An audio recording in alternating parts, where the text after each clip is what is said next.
say whoa, whoa, whoa. Everybody say whoa, whoa, whoa. So Fablice, can you tell us about your group Fablice, how you formed and started working with your nephew? Fablice started in about 8 years ago, pretty much from the time we got in Australia, because we've been here for 9 years. And I mean, it's been a struggle sort of growing up because of the language barriers. But aside from that, we've been trying our best to sort of, be on top as we can. But it's been a long journey because, throughout the way we've been facing some challenges of how to, work with other artists and to be able to sort of put music materials out there.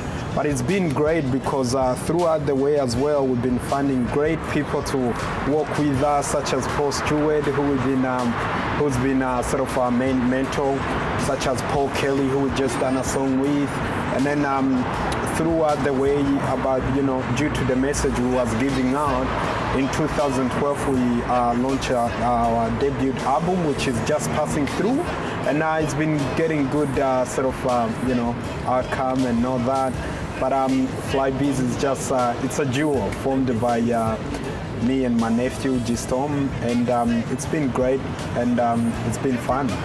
Yeah, and that was back in 2012 that came out, right? It was in 2012 when we launched it. Yeah, so 2 years later you're in Producers Lounge. How did you get into the project of Producers Lounge? I got involved in a Producers Lounge from the time I was working at Multicultural Arts Victoria, because I was lucky enough to win a scholarship to be able to work at the Multicultural Arts Victoria for a year, and the award was dedicated to the most inspiration, diversity, former refugees, and I got it, and it was really, I couldn't believe it again. But then towards the end of my period working out there, they said, the money came towards the Producers Lounge project, and because I've been working with Multicultural Arts Victoria since before, they approached me to do a track with a great producer, Bill, who's amazing on producing beats.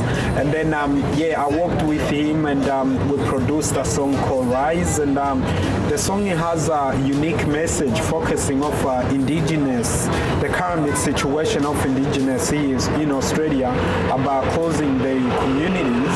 So it was a message of reminding the government this is not a lifestyle choice. This is Aboriginal land, This is where they want to dwell, And then throughout the project, we've been able to work with different artists, such as Mo, who's really, establishing a Diafrix music band, and to work with different artists, And through that, it was a great opportunity for us to build a network, not just in the music stream, but also in the diversity communities and young artists who's just coming up.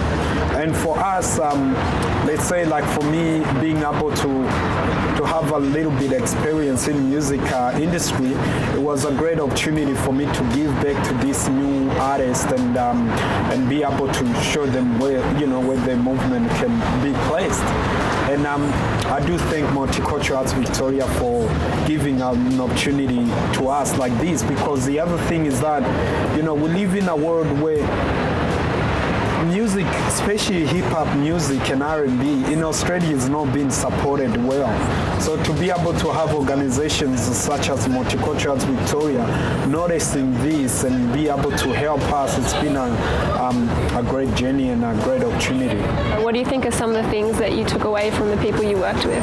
For me, I would say, in the music industry, especially in performing wise, there are techniques that artists need to learn, such as stage control, such as mic control, and also looking in the other way in beat making, in mixing songs. So throughout the way, we would go in the studio and would have a jam session of learning of how to tweak those sounds, learning how to control mic, learning all those different things. So I would say for me, I learned a lot from that, even though that I knew some of it, but it was sort of more on my what I already knew. Yeah. And your music is inspired a lot from political and social issues. Do you think that artists have a responsibility to speak out about these things?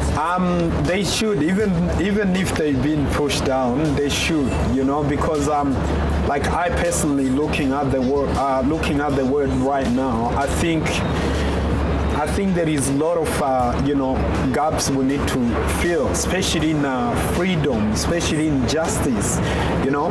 And then when I look music, I think it's one of the vehicles that can change that situation, such as the way musicians put up the message, such as the way we approach different young people, you know. So I do encourage that every artist should be able to speak what matters in this world, not just bling bling and how much girls you get, you know. Yeah. That's awesome. And so how does it feel to be back and be going back on the stage tonight? Oh, this is amazing. It feels amazing because I still feel like I'm recovering from the tour that I had in East Timor, because it was really successful, and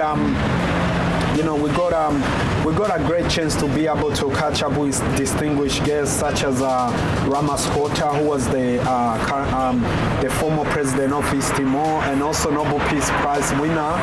And coming there, because it's not long, it haven't been long since we go back, so I feel like I've been recovering from there. So going back on stage today is just a great opportunity to feel like a pigeon out of cage.